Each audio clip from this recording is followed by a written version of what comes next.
اللهم صل على سيدنا محمد يا رب صل وسلم دائما ابدا على حبيبي.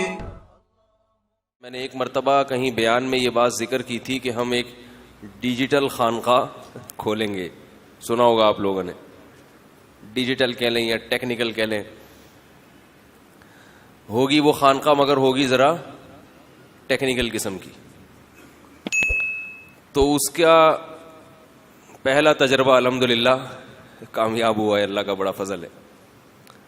جامعۃ الرشید میں ہم نے 3 دن کی ورکشاپ کروائی ہے. 3 دن کی نہیں, تقریباً 2.25 یا 2.5 دن کی. ابھی مکمل نہیں ہوئی ہے, تھوڑی سی باقی ہے. میں 2 دن سے مسلسل اسی میں مصروف تھا, تو ابھی صرف بیان کے لیے آیا ہوں, پھر واپس جانا ہے. اس میں تقریباً 18 یا 20 کے قریب شرکاء تھے, اور اس میں ہمارا شیڈول یہ تھا رات کو 9:30 بجے سونا ہے اور صبح 4 بجے اٹھنا ہے. سمجھ رہے ہیں اچھے بچے کیسے کب سوتے ہیں رات کو؟ ویسے تو رات کو جب آپ 9 بجے سو رہے ہیں 10, 11, 12, 1, 2, 5 گھنٹے بہت ہیں. 5 گھنٹے رات سونے کے لیے بہت ہیں. 2 بجے اٹھنا چاہیے. لیکن یہ بھی سلوک کی پہلی منزل ہے. خانقاہ میں تو 17 منزلوں تک لے کے جاتے ہیں نا, تو یہ ابھی سلوک کی کیا تھی کہ چلو رات کو آپ 9 بجے سو جاؤ, پھر صبح کوئی آپ ٹینشن میں نہ ہو, آپ کو 9:30 بجے سو جاؤ, غم نہ ہو کہ ہمیں کم سلایا گیا ہے, لیکن صبح اٹھ جاؤ اچھے بچوں کی طرح. کتنے بجے؟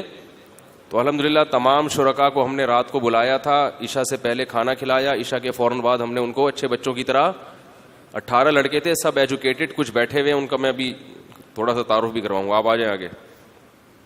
یہ دمام سے آئے ہیں ورکشاپ میں شرکت کرنے کے لیے. بیٹھے ابھی میں بلاتا ہوں آپ کو. تو سارے ماشاءاللہ یونیورسٹیوں کے پڑھے لکھے لڑکے, اور اکثریت ان میں دینداروں کی تھی. دینداروں کا مطلب جو گیٹ اپ دینداروں والا, اکثریت کا ایسا تھا. باقی تو کون دیندار ہے کون نہیں ہے اللہ ہی بہتر جانے. اس میں جو شیخ صاحب تھے, ٹھیک ہے, جو پیر صاحب یعنی ہم جو بنے ہوئے تھے وقتی طور پر, میں نے ان کو پہلے بتا دیا کہ 3 دن کے لیے تمہارا پیر و مرشد کون ہے؟ میں ہوں. اس کے بعد بھلے نہ نہیں ہے, کوئی بھی نہیں ہے, فی الحال آپ کا پیر و مرشد کون ہے؟ ایسا ہی کہا تھا نا بھائی پہلے دن. ان کو مغرب کے بعد سب کو بلایا جامعہ میں. مغرب کے بعد سے ہم نے کہا ہمارا کام کیا ہو گیا ہے سٹارٹ. اب 3-2.5 دن یا 2.25 دن جو بھی بنتے ہیں, اس میں آپ کے پیر و مرشد کون ہے؟ میں نے کہا فی الحال آپ مجھ سے بیعت ہو. عشاء سے پہلے کھانا کھایا, عشاء کے فوراً بعد اچھے بچوں کی طرح. رات کو جلدی سونا صحت کے لیے انتہائی مفید بھی ہے اور انتہائی ضروری بھی ہے. اگر آپ رات کو دیر سے سونے کے عادی ہیں تو آپ پہ شوگر کا حملہ بہت جلدی کسی بھی وقت ہو سکتا ہے, چاہے آپ ساری زندگی کے لیے چینی چھوڑ دیں. شوگر کی بیماری کا بہت بڑا دخل کس سے؟ یہ تو جسمانی نقصان ہوتا ہے. روحانی نقصان کیا ہوتا ہے کہ آپ کے دن کے کاموں کی ساری برکت ختم ہو جاتی ہے. ہم اسی لیے کام نہیں کر پاتے کہ ہم کاموں کا آغاز لیٹ شروع کرتے ہیں, جبکہ حدیث میں آتا ہے رسول اللہ صلی اللہ علیہ وسلم نے ارشاد فرمایا بورک لامتی فی بکورہا, میری امت کی برکت صبح ارلی ان دا مارننگ رکھ دی گئی ہے. بکور کا مطلب صبح نہیں, ارلی, بالکل صبح کا ابتدائی وقت. جب مرغا جو ہے نا, مرغے کو پتہ چل جاتا ہے کہ اب صبح ہو گئی ہے, تو جب بانکیں دینا شروع کر دیتا ہے نا مرغا, اس کا مطلب اب دن کا آغاز یہ فجر سے پہلے ہوتا ہے, صبح کا وقت شروع. سمجھ رہے ہو کہ نہیں سمجھ رہے؟ تو 4 بجے ماشاءاللہ یہ لوگ اٹھے, آدھا گھنٹہ ان کو تہجد کا دیا گیا. آدھے گھنٹے میں تہجد, دعائیں, جو بھی معمولات ہیں وہ کرنے ہیں. میں نے کہا ساری زندگی نہیں کرنا, لیکن فی الحال کر لو, اللہ نے چاہا تو باقی زندگی میں بھی انشاءاللہ عادت. بعض دفعہ شیطان کہتا ہے یار یہ کون ٹینشن ہے تو اتنی, تو بھائی ابھی کر لو, تو اللہ نے چاہا تو انشاءاللہ عادت پڑ جائے گی. تو پھر 4:30 بجے ان کو ہم نے جامعہ کے قریب گراؤنڈ میں بھگایا. 18 لڑکے تھے نا. میرا خیال یہ تھا کہ میں مولوی ہوں تو سب سے سست میں ہوں گا.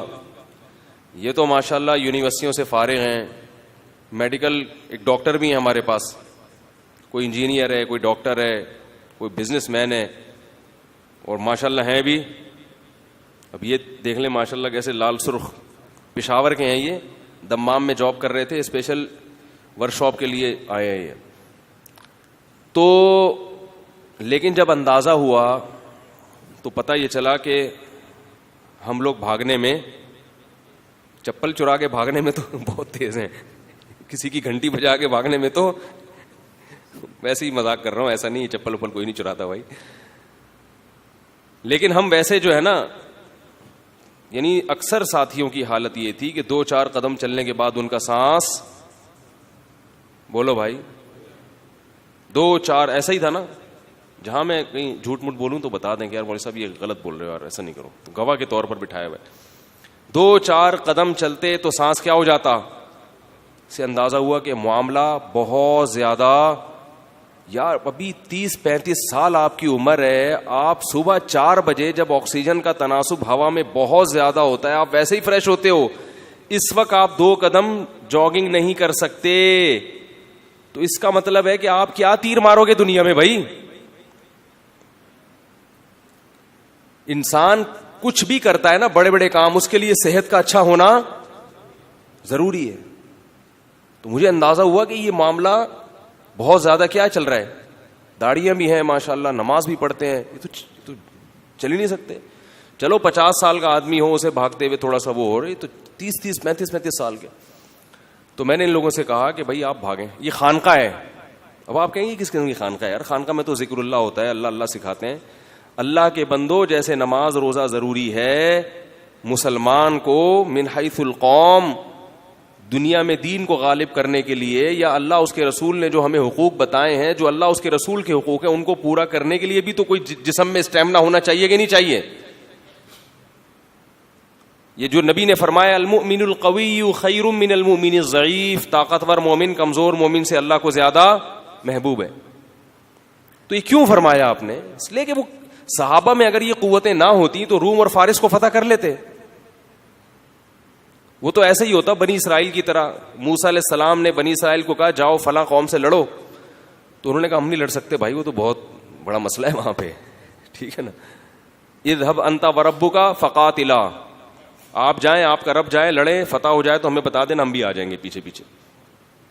اور کتنے مواقع تھے, سست آدمی دنیا میں کوئی بھی کام نہیں کر سکتا. پھر ان سے کہا گیا کہ یہ کر لو, گائے ذبح کر لو, یار یہ بڑی ٹینشن والا کام ہے, کس قسم کی ہو, فضول قسم کے سوالات. بنی اسرائیل کو جو بھی کہا جاتا, کوئی بھی آرڈر دیا جاتا, بنی اسرائیل پہلی دفعہ میں وہ کام نہیں کرتے تھے. کیوں؟ غلام تھے. حالانکہ پیغمبروں کی اولادیں تھیں. بنی اسرائیل کس کی اولاد تھی؟ یعقوب علیہ السلام کی اولاد کو بنی اسرائیل کہا جاتا ہے. پیغمبروں کی اولاد ہے, نہ اس سے گائے ذبح ہو رہی ہے, نہ کوئی اور شریعت کا حکم اس پر اس سے عمل ہو رہا ہے. کیوں؟ اس لیے کہ ایک طویل عرصہ تک فرعون کی غلامی میں اس نے زندگی گزاری, تو مینٹل اپروچ غلاموں والی ہو گئی. بس ہمیں بوٹ پالش کرنے پہ لگا دو, ہمیں کوئی مزدوری کا کام دے دو, کوئی تھوڑا سا یہ کر دو, وہ بس اس سے زیادہ نہیں, روٹی مل جائے, کھانا مل جائے, اور کچھ نہیں. تو ٹھیک ہے, دنیا کی محبت کی حد تک تو اتنا ہی ہے کہ روٹی مل جائے, لیکن اللہ نے اور بھی تو کام ہمارے ذمہ لگائے ہیں نا, بڑے بڑے کام. تو وہ نہیں کرتے تھے. یہ ہندوستان میں جب انگریز آیا ہے نا, تو انگریزوں نے یہ بات لکھی ہے کہ یہ جو مغل بادشاہ تھا نا آخری, کیا نام تھا اس کا, بہادر شاہ ظفر, میں اس کے مزار پہ گیا ہوں, وہاں مزار پہ کوئی حاضری دینے نہیں گیا, ویسی عبرت کے لیے بادشاہ کے مزار پہ اس کی شاعری پڑھی میں نے وہاں جا کے, کیونکہ ہم مزاروں والے, بولو بھائی, نہیں ہیں. جب بھی کوئی پوچھا کرے نا آپ فلاں, وہ جمعے کے بیان میں کہہ رہا تھا کہ وہ مزار تھا وہاں ان کا, کیا نام ہے یار, عبداللہ شاہ غازی کا, تو وہ میں ٹرین کا سفر بتا رہا تھا, بھول گیا تھا. تو وہ اس میں یہی تھا کہ میں نے ان سے کہا کہ آپ جن بابا کے مزار پہ جا رہے ہو نا, ان کا مزار ماڑی پور میں بھی ہے. عبداللہ شاہ غازی کے 2 مزار ہیں, ایک وہاں بھی, ایک یہ وہ بچپن کا ہے, اور یہ ان کے بڑھاپے کا ہے.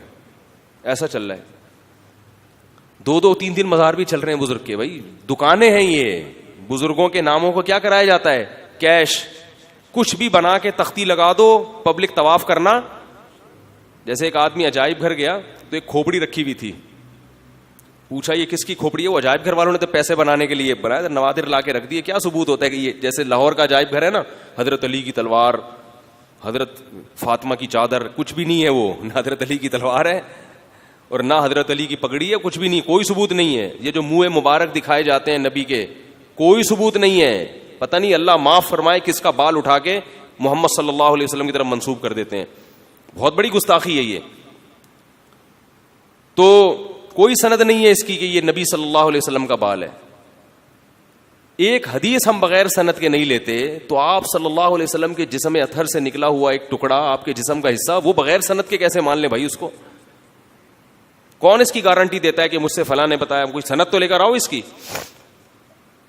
تو وہ وہاں گئے عجائب گھر, ایک آدمی گیا تو ایک کھوپڑی رکھی ہوئی ہے, ویسے ہی پیسے بنانے کے لیے رکھی ہوئی تھی. اب جھوٹ تو پکڑا جاتا ہے نا, تو اس نے پوچھا یار یہ کس کی کھوپڑی ہے؟ انہوں نے کہا یہ سکندر اعظم کی کھوپڑی ہے. اس نے کہا یار تھوڑی دیر پہلے میں دیکھ کر آیا تھا, ایک چھوٹی سی کھوپڑی تھی, اس کے بارے میں نے ملازم سے پوچھا, اس نے بھی بتایا کہ یہ کس کی ہے, سکندر اعظم کی. اب وہ پھنس گیا. تو اس نے کہا وہ بچپن کی کھوپڑی ہے, یہ ان کے بڑھاپے کی کھوپڑی. ہم نے احتیاطاً دونوں قسم کی کھوپڑیاں جمع کر کے رکھی ہوئی ہیں, بچپن کی بھی ہے اور بڑھاپے کی بھی ہے. تو خیر, تو ان کو ہم نے جو خانقاہ میں جو مریدین تھے نا, ان کو ہم نے صبح 4 بجے بھگایا. کچھ تو بھاگے, کچھ تھوڑا کم بھاگے, کچھ تھوڑا سا بھاگے, کچھ تھوڑا سا سیکھ گئے کہ یہ بھی کوئی دنیا میں کام ہے, ایسا بھی ہمیں کرنا چاہیے. پھر آج دوبارہ بھگایا. اب ورکشاپ تو ختم ہو گئی ہے. ورکشاپ جو تھی نا مغرب میں, ہم نے سارا جو ان کا تھیوریز تھی وہ پڑھا کے ختم کر دی, پریکٹس وغیرہ کروا کے, لیکن ان کو جامعہ میں روک لیا ہے. روکا اس لیے کہ اگرچہ آپ کی چھٹی ہے, مگر آپ آج دوبارہ عشاء سے پہلے کھانا کھائیں گے, عشاء کے بعد آپ فوراً سو جائیں گے, صبح 4 بجے اٹھ کے دوبارہ کیا کریں گے؟ اب میں بھی وہیں جاؤں گا, میں بھی صبح 4 بجے میں وہاں پہنچوں گا. شیخ صاحب نہیں ہو تو پھر فائدہ کیا ہے؟ پیر صاحب سو رہے ہیں خراٹے لے کے, مریدین کیا کر رہے ہیں؟ بھاگ رہے ہیں, کہیں ہمیں مروا رہا ہے. اور میں ایسا شیخ ہوں جو اپنی اصلاح کے لیے یہ کام کر رہا ہوں. ان کو پہلے میں نے بتا دیا کہ میں بھی 17ویں منزل پر نہیں ہوں, میں بھی پہلی منزل پر ہی ہوں. تو مقصد یہ ہے کہ ہم بھی سیکھ لیں گے اس بہانے, آپ کو بھی سکھا دیں گے تو ہم بھی سیکھ لیں گے. تو پہلے ہم نے بتا دیا کہ ہم زیادہ فنٹر گیری کی ضرورت نہیں ہے, ٹھیک ہے, ہم بھی آپ جیسے ہی ہیں, آپ جیسے ہی نالائق ہیں, سب پیر مرید سب ایک جیسے ہیں اس میں. ایسا جب ڈیجیٹل خانقاہ ہے تو پھر اس کے اصول بھی نرالے ہیں نا. عام خانقاہ میں اصول یہ کہ پیر پہنچے ہوئے ہوتے ہیں, مرید وہاں تک پہنچنے کی کوشش کر رہے ہوتے ہیں. ہماری خانقاہ کا اصول ہے کہ پیر بھی نہیں پہنچا ہوا, مرید بھی نہیں پہنچے ہوئے, سب مل کے ایک ہدف تک پہنچنے کی کوشش کر رہے ہیں. ہم نے کہا بھائی ہماری بھی زندگی بھی بکھری ہوئی ہے, تو ہم بھی چاہتے ہیں کہ اس میں کوئی انتظام آ جائے. تو تکرار کے طور پر ہم نے یہ ورکشاپ کروائی ہے کہ ہم بھی انسان بن جائیں, آپ بھی انسان بن جاؤ. تو نہیں بنے تو پھر دوبارہ کوشش کریں گے, پھر کوشش کریں گے. تو کوئی کسی کو جانچنے کی کوشش نہ کرے کون کتنے پانی میں. تبلیغ میں نکلتے ہیں نا بھائی, سب سیکھنے والے ہیں. تو تہجد بھی ہو گئی, صبح کیا ہو گیا ان کا, ورزش بھی ہو گئی, ٹھیک ٹھاک پسینہ نکالا الحمدللہ. اس کے بعد 2-4 ان کو یوگا کی ورزشیں بتائیں جو دماغ کو فریش کرنے کے لیے ضروری ہیں, زیادہ نہیں, 2-4, اس سے دماغ فریش رہتا ہے, تھوڑا سا جسم فٹ فاٹ رہتا ہے. اور پھر ان کا نہائے دھوئے, صاف ستھرے کپڑے پہن کے فجر کی نماز پڑھنے گئے. خدا کی قسم اتنا مزہ آیا کہ مزہ آیا نہیں آیا مجھے. صبح کے وقت جو ہے نا ہوا میں آکسیجن کا تناسب بہت زیادہ ہوتا ہے. وہ آپ جب جاگنگ کرتے ہیں یا واکنگ کرتے ہیں, جاگنگ نہ تو چلو تیز واکنگ بھی ہو جائے, تو ذہن اتنا فریش ہوتا ہے. میں نے کسی حکیم کی کتاب میں پڑھا, ایک بہت ماہر حکیم تھے, کہ اتنی انرجی آپ کو ملتی ہے صبح ہوا میں سانس لینے سے جو کئی گھنٹوں کے لیے کافی ہے. اور اس میں حکیم صاحب نے یہ بھی لکھا کہ کئی گھنٹوں کی نیند آپ کو اتنا فریش نہیں کرتی جتنا صبح کی واکنگ فریش کر دیتی, جو ہوا خوری ہے فریش کرتی. ریسرچ ڈاکٹروں کی زیادہ ہے, صحت حکیموں کی اچھی ہے. صحت کے بارے میں معلومات ڈاکٹروں کے پاس زیادہ ہوتی ہیں. کیا خیال ہے بھائی؟ وہ تو ایک حکیم تو چھوڑو ہوتے ہیں, حکیم سے تو معلومات لینے سے پہلے گوگل پہ سرچ کر لیا کرو کہ یہ معلومات لینے کے قابل بھی ہے یا نہیں ہے. ایک نمبر کے پھینکو ہوتے ہیں. اکثر سارے نہیں, کچھ اچھے بھی ہوتے ہیں لیکن اکثر پھینکو. لیکن صحت پھر بھی کس کی اچھی ہوتی ہے؟ میں نے 100 سال کے حکیم دیکھے ہیں, 99 سال کے حکیم دیکھے ہیں, ایسی فٹنس.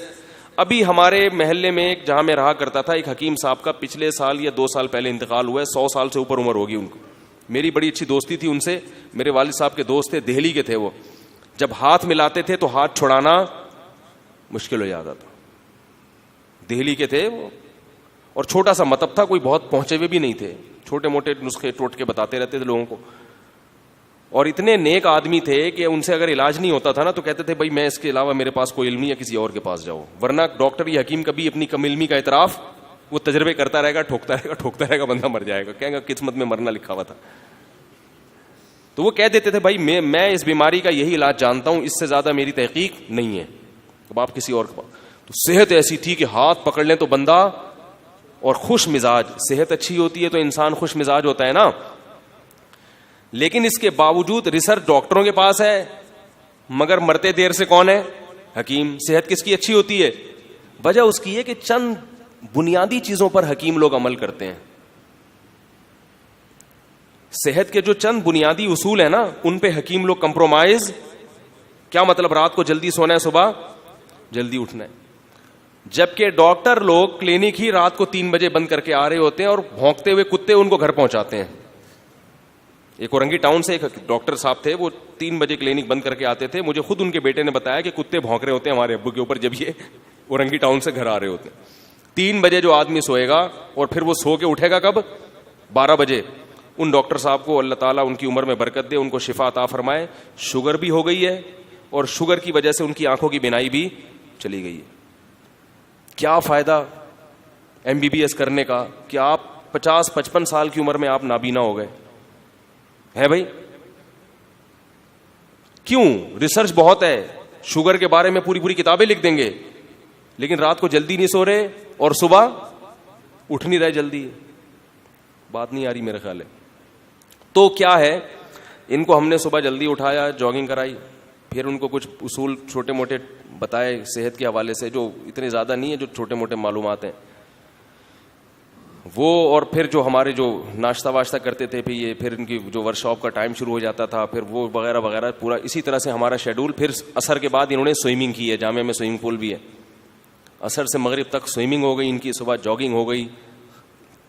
ہم نے ان کا تیل الحمدللہ نکال لیا. تو اب یہ ان کو روک کے صرف اس لیے رکھا ہوا ہے کہ آپ نے عشاء پڑھ کے سو جانا ہے, صبح دن کا آغاز 4 بجے سے کرنا ہے. کیونکہ میں نے ان سے کہا کہ اگر آپ ابھی گھر چلے گئے تو آپ اس ورک شاپ کے ماحول سے باہر نکل جاؤ گے. اب آپ نے کیا کرنا ہے, گھر جانے کے بعد, گھر نہیں جانا, یہاں سے اب یوں سمجھنا ہے کہ اب آپ گھر میں رات کو آرام کر رہے ہیں. صبح 4 بجے آپ جاگنگ کر کے نہا دھو کے فجر پڑھیں گے. پھر وہ فجر کے بعد بھی کچھ معمولات بتائے, تلاوت اور ذکر اور اشراق, وہ معمولات بھی اپنی جگہ. وہ معمولات کرنے کے بعد پھر آپ کہاں جائیں گے؟ ڈائریکٹ آفس جائیں گے. سمجھ میں نہیں آ رہی؟ تاکہ آپ کو پتا چلے کہ عام دنوں میں جب ہم آفس جاتے ہیں اور اس اسٹائل کے بعد اور ان ایکٹیویٹیز کے بعد جب آفس جائیں گے تو ہمیں کتنا فرق نظر آئے گا. سمجھ میں آ رہی ہے بات؟ تو یہ میں اتنی ڈیٹیل اس لیے بتا رہا ہوں کہ آپ لوگ بھی کریں. ورک شاپ نہیں بھی کریں تو یہ روٹین آپ لوگ گھر بیٹھے ویسے بھی بنا سکتے ہیں. ورک شاپ کا فائدہ ہوتا ہے کہ اجتماعی ماحول ہوتا ہے تو بن جاتا ہے. سمجھ میں آ رہی ہے بات؟ تو یہ دیکھ لیں آپ, یہ بیچارے آئے ہوئے ہیں وہاں سے دمام سے, انہوں نے کی, کہہ رہے ہیں مجھے بہت فائدہ ہوا. جتنے بھی لوگ تھے ماشاءاللہ سب کہہ رہے ہیں کہ یار بہت فائدہ ہوا. تو ہمارا جو دیندار طبقہ ہے, یہ میں نے اس لیے کیا کہ ہمارے ہاں دین کا جو تصور ہے نا وہ بہت محدود ہے. دیکھو بنی اسرائیل تھے, کچھ بھی نہیں کرتے تھے, صحابہ تھے سب بہت کچھ کر کے چلے گئے.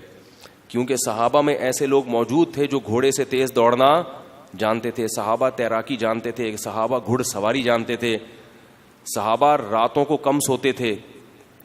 آپ دیکھیں وہ تو رات بھر تہجد پڑھتے رہتے تھے.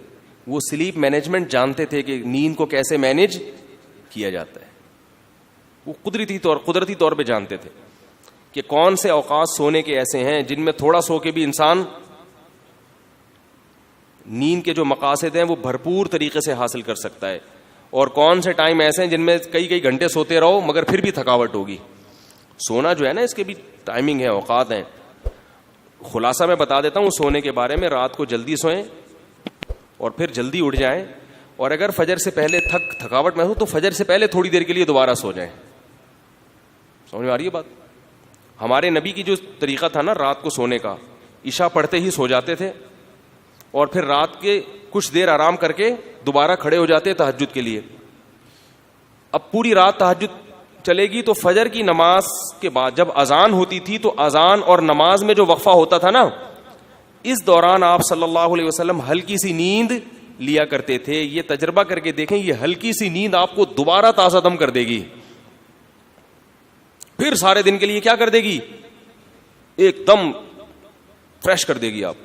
پھر آپ کو تھکاوٹ محسوس ہوگی دن کے 12 اور 1 بجے جب سورج بلندی پہ پہنچے گا. اس وقت کھانا کھا کے پھر آپ صلی اللہ علیہ وسلم کیا کرتے تھے, تھوڑی دیر قیلولہ کرتے تھے. وہ قیلولہ آپ میں انرجی بھر دے گا رات تک کے لیے, فریش رہیں گے بالکل. اب ان کو پتا ہے آج صبح سے میں بول رہا ہوں کہ نہیں بول رہا, ورک شاپ میں صبح 7:30 بجے سے کھڑے کھڑے میں ان کو پڑھا رہا ہوں نان اسٹاپ. درمیان میں قیلولے کا ٹائم آیا اور ہماری کلاس ختم ہوئی ہے مغرب میں. ایسا ہی ہے نا, مگر میرے چہرے سے, میرے بات چیت کے اسٹائل سے کہیں سے بھی لگ رہا ہے کہ مفتی صاحب تھکے ہوئے ہیں آج. مجھے تو آپ لوگ تھکے ہوئے لگ رہے ہیں, کہیں سے لگ رہا ہے کہ تھکے ہوئے ہیں. حالانکہ میں اگر نیند کو شمار کروں تو میری 24 گھنٹے میں جو نیند ہوئی ہوگی میرا خیال ہے بمشکل 4 گھنٹے کی ہوئی ہوگی. بمشکل کتنی دیر کی ہوئی ہوگی, بمشکل یعنی رات کی نیند ملا کے 4 گھنٹے کی. تو یہ چیزیں بھی کیا ہیں میرے بھائی, سیکھنے کی ہیں, تاکہ ہم اپنے اوقات کو زیادہ سے زیادہ جاگ کے ذہن کو فریش رکھ کے مفید کاموں میں کھپا سکیں. ہمارے دن کے زیادہ تر حصے خراٹے لیتے ہوئے 12 بجے معذرت کے ساتھ ایسے اٹھتے ہیں جیسے اللہ معاف فرمائے, بس نہیں بولے کیسے. کوئی 11 بجے اٹھ رہا ہے, کوئی 10 بجے اٹھ رہا ہے, منہ دھوتا ہے, پھر جا کے 10 بجے اٹھے گا, ناشتہ واشتہ کر کے آفس پہنچے گا, 1 بجے پھر ٹون ہونا شروع ہو جائے گا, تھکاوٹ شروع ہو جائے گی, کیونکہ دوپہر کا وقت تھکاوٹ کا ہوتا ہے, پھر دماغ میٹر شارٹ ہونا شروع ہو جائے گا. تو یہ عجیب سا لائف جو ہے نا ہماری گزر رہی ہے. تو اللہ کا بڑا فضل ہے, یہ عثمان بھائی نے کروائی ہے مجھ سے گن پوائنٹ پہ کہ یار کرا دیں اب. تو اس کے الحمدللہ بہت اچھا رزلٹ سامنے آیا. ایک تھوڑا سا مجھے خود بہت فائدہ ہوا, کیونکہ میں بھی سستی کا شکار ہو گیا تھا, میری بھی روٹین ساری خراب ہو گئی تھی. اور ایک بات یاد رکھو, اگر کبھی آپ کو خیال ہو نا کچھ کام ایسے جو رات ہی کو کرنے کے ہیں, تو اس میں پھر بجائے اس کے کہ آپ عشاء کے بعد کریں, آپ عشاء کے بعد سو جائیں, رات کو 2 بجے اٹھ کے شروع کر دیں وہ کام. اس لیے جو ٹائم لینڈر والے ہیں نا سلیمان احمد صاحب, یہ ساری ترتیب انہی نے ہم کو بتائی ہے, اور یہ قرآن و حدیث سے ثابت ہے یہ سب. تو میں نے ایک دن فون کیا ملاقات کے لیے, میں نے کہا ملاقات کرنا چاہتا ہوں, تو کہہ رہے ہیں صبح 2 بجے انشاءاللہ میں آپ سے ملاقات کروں گا. ٹھیک صبح کتنے بجے, 2 بجے. واقعی ایک آدمی 9 بجے سو کے یا 9:30 بجے سو کے صبح 2 بجے تو اس کو لگتا ہے کہ صبح 2 بجے, اتنا فریش ہوتا ہے. اب آپ کے پاس پوری رات تہجد پڑھیں, چاہے اپنا کوئی لیپ ٹاپ لے کے آفس کا کام کر لیں اس میں, اور فجر سے پہلے 5-10 منٹ کے لیے آپ دوبارہ سو جائیں. آ رہی ہے سمجھ میں کہ نہیں آ رہی؟ امیدیں آ رہی ہوگی انشاءاللہ. تو اب میں وہ بیان کرتا ہوں وہ کہاں سے آج چل رہی تھی, قرآن مجید کی آج. یہ اصل بات جو رہ گئی کہ بھائی یہ دیندار کے لیے اس لیے ضروری ہے, ویسے تو بے دین ہو دیندار ہو سب کے لیے ضروری ہے. یہ ایکٹیویٹی پر آپ آئیں گے نا تو خود بخود دین بھی آپ کی زندگی میں آنا شروع ہو جائے گا. جب 4 بجے اٹھ کے ورزش کرو گے تو آدمی کہے گا یار آپ فجر بھی پڑھ لو یار ٹھیک ہے نا, کیا جا رہا ہے. اور میں آپ کو بتا دوں, ایک دن یہ کر کے دیکھیں, مزہ نہ آئے نا تو جتنے پیسے میں نے لیے آپ مجھ سے واپس لے لیں, مزہ بہت آئے گا انشاءاللہ. بہت سارا دن آپ کا اتنا اچھا گزرے گا, آپ کی آنکھوں میں روشنی آپ کو زیادہ محسوس ہوگی. تو یہ دینداروں کے لیے اس لیے ضروری ہے کہ ہمارے ہاں نمازی بھائی, حاجی اور عمرہ کرنے والے سست مشہور ہو گئے ہیں پوری دنیا میں. گھر میں جو بچہ دیندار ہوتا ہے سب سے زیادہ سست, کیا خیال ہے, وہی ہوتا ہے. اچھا بھلا محلے کا ہیرو بنا ہوا پھر رہا ہوتا ہے, نماز روزے میں لگا تو بالکل ہر کام سے گیا, سوتا رہتا پڑا ہوا.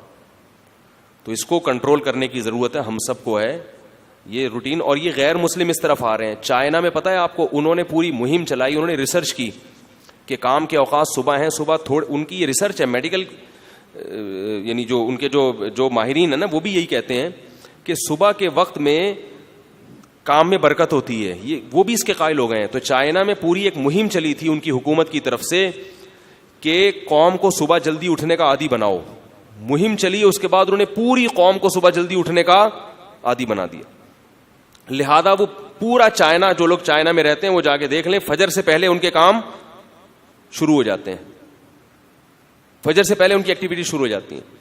یہ گریک کلب ہے نا, یہاں سلیمان احمد صاحب کوئی ورک شاپ کروا رہے تھے, تو ہم گئے وہاں پر رہنے 3 دن کے لیے. تو اس کے قریب میں چائنیز آئے ہوئے تھے, غیر مسلم ہے, لیکن ہم یہ دیکھتے تھے کہ وہ فجر سے پہلے اٹھ کے اپنے کام, فجر سے پہلے اٹھ کے ایکسرسائز کرتے ہیں, پھر باقی اپنے کام کا شروع کر دیتے ہیں. تو غیر مسلموں کو یہ چیزیں سمجھ میں آ گئیں. ابھی کسی نے بتایا کہ دبئی میں ایک گورے نے کسی کو کہا, جن کو کہا انہوں نے بتایا کہ مجھ سے گورا کہہ رہا تھا کہ یار تمہارے مذہب میں تو یہ ہے کہ صبح جلدی اٹھنا چاہیے, تو یہ پورا دبئی سوتا کیوں ہے 11 بجے تک؟ یہ تو عرب لوگ ہیں.